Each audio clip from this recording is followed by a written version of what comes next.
So ఇప్పుడు మీకు Oman currency చూపిస్తాను. ఇది ఒమాన్ది 50 రియాల్స్. 50 రియాల్స్ అంటే ఒక రియాల్ అంటే మన ఇండియన్ కరెన్సీ 225 రూపీస్, అంటే దగ్గర దగ్గర 11,000-12,000 రూపాయల నోట్ అనమాట. ఇది ఒకటి. ఇది 50 హైయెస్ట్, ఎందుకంటే పెద్ద నోట్ ఉండదు. ఇది 20 రియాల్స్. 20 రియాల్స్ అంటే దగ్గర దగ్గర 5,000, 4,500, 5,000.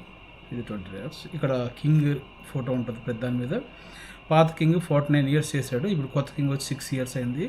పాత నోట్లను తీసేసి కొత్త నోట్లు ఇంప్లిమెంట్ చేశారట. సో ఇది 10 రియాల్స్.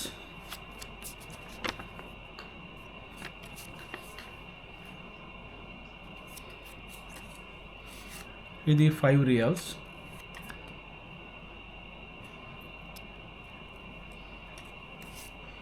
ఇది 1 రియాల్.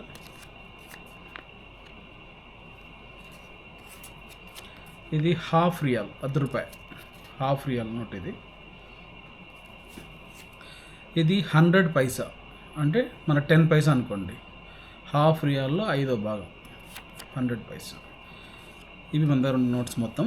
తర్వాత మీకు కాయిన్ ఇది చూసారా, ఇది మనకి 50 పైసా కాయిన్, అంటే 100 పైసాలో సగం కాయిన్. ఇది కాకుండా ఇంకా 20 పైసా, 10 పైసా, 5 పైసా ఉంటాయి కాయిన్స్. అవి నా దగ్గర లేవు, అవి రాగానే చూపిస్తాను మీకు. సో ఓవరాల్గా ఏంటంటే మొత్తం ఒమాన్ కరెన్సీ ఇవే, ఈ నోట్స్ ఉంటాయి మన దగ్గర. ఇప్పుడు దగ్గర దగ్గర ఒక 25,000, 20,000 దాకా ఉన్నాయి. Okay, thank you.